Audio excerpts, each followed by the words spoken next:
You know our problem? We try to analyze how God will do it. That's where we miss it. If God tells you start a project, stop asking him how much. God, I have 20,000 in my account. The moment you do that, God will stop. We don't walk by sight, we walk by faith. Lord, it's 20,000, but you're telling me to do 2 million. He will stop. That means you're walking by sight. You're walking by what? You are saying 20 million. I will bring the 20 million. It's your business. Go start the foundation. Dig the ground. As you're digging the ground, he will provide it. Are you getting what I'm saying now? Now, a typical example in the Bible is 3 Hebrew boys. When the king said, you will be thrown into this fire. You mean you challenge my authority? In Daniel chapter 3. Now, they made a statement. They said, our God whom we serve is able to deliver us. We don't doubt it because we saw from this book that he will deliver us. That's what faith is. Verse 17. So impossibility will be converted to possibility by faith. By what? By faith. Are you getting me? Are you hearing me, sir? Be fully what? Convinced. Don't ever doubt. Don't ever what? If God says it, our problem when God said it, we are thinking that God has to. The Bible is the word of God. Whatever the Bible says, that's what God is saying. Our problem was, what is God saying? We are expecting to hear a voice. What the Bible says is what God is saying. The word of God is God speaking. So if I want to be fully convinced, I have to stand on the scripture and say, God, you said so. You did what? I commit your integrity to your word. And he exalts his word above his name. Now, I close with Isaiah 26, verse 3. I don't want long preaching. Isaiah 26, verse 3. Thou wilt keep him in perfect peace. Let me say this. Don't move. You cannot be fully convinced if your mind is not fixed on the word. Because the battleground where you win or lose is the mind. It's where? It's here.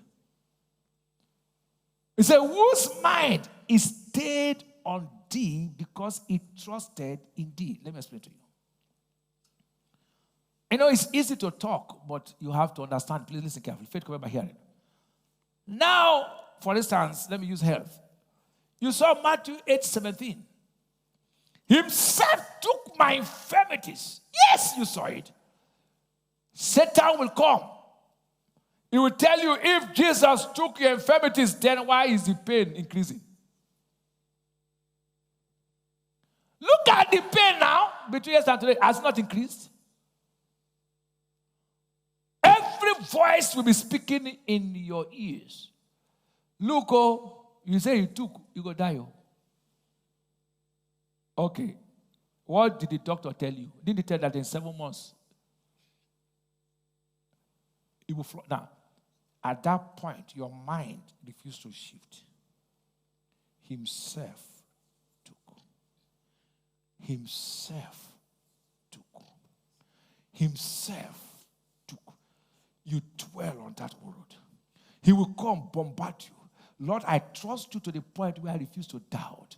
Let my body, everything be a liar, but this word be true. I tell you, give you a few minutes, the whole symptom will vanish. There is no way you can ever prevail in this kingdom, succeed in this kingdom, win in this kingdom without faith. Because faith is a universal currency that works in any nation. The faith that will work in Ghana will work in Mexico.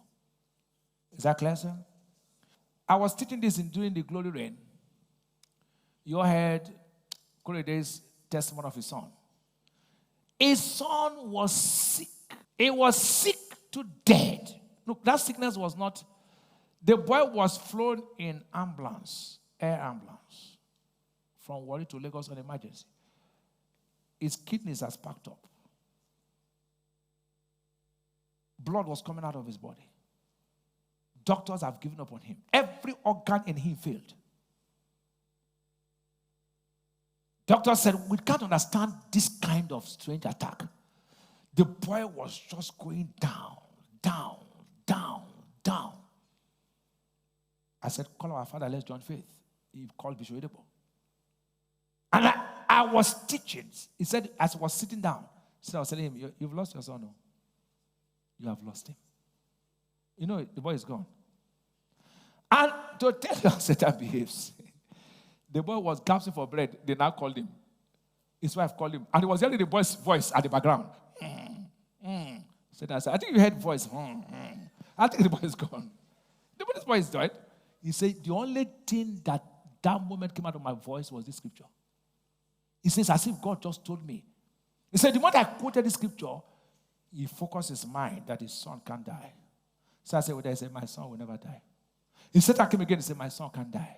He came again and said, my son can never die. He came again and said, my son can. He said, as mind was fixed on that the boy must live, everything began to change. They can pray for you, but your faith has to work. Am I talking to you? He said, whose mind is stayed on thee. That means anyhow, he shakes your mind. Focus your mind on the word. A very typical example is if a criminal hits your gate, bang, bang, bang, bang, bang, bang, bang, bang, bang. You have two options. Because of the noise, to open or to leave it closed. If you close it, can he enter? That's your mind is. Satan will hit you like this. If you leave it closed with the word, he can't have access. But he said, because of this noise, you open, criminal will enter. The mind is a battleground. He will tell you this thing won't work. You will fail. Forget it, you're already failure. You will never make it. Tell him, shut up. It was made poor that I might be rich. He said, made poor. Shut up. He will hit your head. Your ability to close the gate, not to open it, makes you a victor. Sir, here. So faith is one of the greatest assets in the adventure of life. It is the universal identity of Christianity. Just build your faith. Do what? Cultivate faith. One, by refusing to fear. By refusing to what? Anything that will make you afraid is not of God. So begin to build your faith. And then sit down with the word of God. And then after sitting down, refuse to stagger. Refuse to what? Refuse to stagger. Put these three things in place. I tell you, your winning is sure. Rise to your feet. Shout hallelujah. Permit me, leadership is no fearship. Leadership is what? That's not. Once a leader is afraid, forget it. That situation is gone. If you're a leader, you must never be afraid. Because everybody will be looking up to you. But when your faith is in place, God will bring it from any source. Are you getting me now? So this period, pack books. Pack what? Look at the area you need to build your faith. Because everybody has his own challenge. You can't have malaria and be taking tablet for stomachache. You take tablet for what? Malaria. So you know the one you your own. Some of you, what you're suffering from is malaria. You have money problem, build your faith on prosperity. Any area of your life you have challenge, build your faith in that area. Church is not growing. Don't assume. Build your faith on how church will grow. Is that clear? And then, with faith, nothing panics you again. But let me tell you, nothing should make you shake.